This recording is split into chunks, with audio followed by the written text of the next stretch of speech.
BingX, a trusted global crypto exchange. Trade spot, futures, or copy top traders easily. Sign up via the link or referral code to get 30 USDT instantly, plus up to 1,500 USDT in bonuses for verification, deposit, and trading. Australian shares experienced a significant downturn, plummeting by 0.84% as renewed US-China trade tensions cast a shadow over global growth prospects and raised concerns for tech company valuations. The benchmark S&P/ASX 200 index closed at 8,882. 8 points, a loss of 75.5 points, while the broader All Ordinaries index fell by 81 points to 9,183. 3. Analysts noted that while previous U.S. trade announcements had largely been discounted as negotiation tactics, China's move to initiate export controls on rare earths signaled a more serious escalation, according to Moomoo market strategist Michael McCarthy. In national news, Victoria Police Commissioner Mike Bush addressed a significant restructure of the state's police force, acknowledging a major crime problem with Victoria being way overrepresented in crime statistics and lamenting the impact on victims.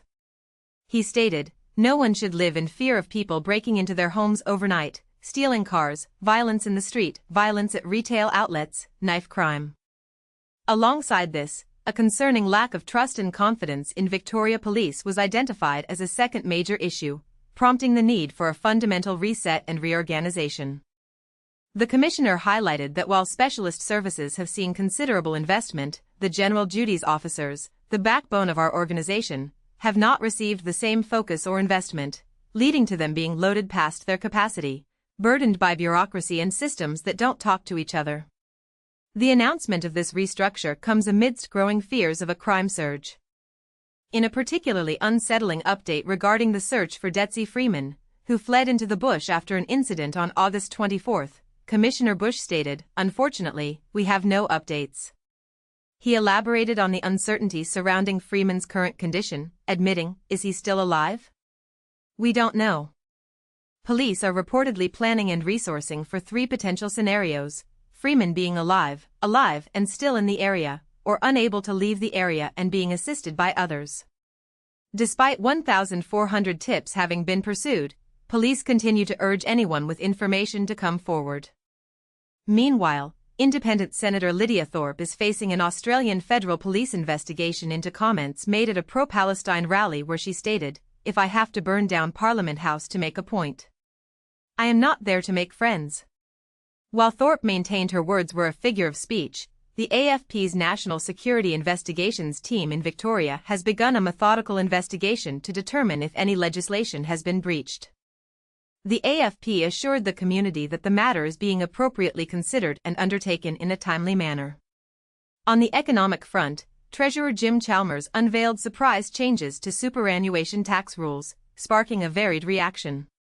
Former Prime Minister Paul Keating hailed the new arrangements as a huge policy achievement, while the Greens expressed concern, viewing them as a gift to the super-rich.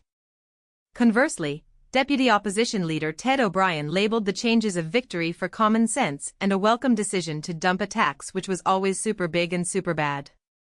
Details revealed that the new arrangements will specifically apply to realised capital gains, and the low-income super tax offset will see an increase from $500 to $810 for individuals earning under $45,000. In other national developments, a concerning report found that 1 in 7 Australians are currently living in poverty.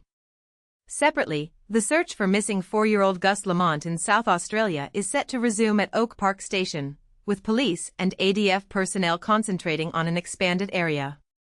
The Lamont family, who are assisting with the investigation, have requested that the media refrain from contacting them or entering their property. The digital landscape also saw significant discussion. Google indicated that an under-16 social media ban would be extremely difficult to enforce, a sentiment echoed by a youth advocate who warned of a potential social gap for young people. This comes as reports emerge from the UK suggesting that between 2 and 3 million extra people began using virtual private networks, VPNs, to bypass age assurance measures rolled out earlier this year. Greens Senator David Shoebridge highlighted this figure as indicative of a potentially very large gap or window through which individuals are avoiding age verification. The National Anti-Corruption Commission, NACC, Deputy Commissioner Kylie Kilger acknowledged community concerns regarding the handling of the Robodebt scheme, pledging transparency when appropriate. While declining to comment on the specifics of the ongoing Robodebt investigation, Kilger assured that it is progressing at a decent pace and is being taken extremely seriously. She also addressed the lack of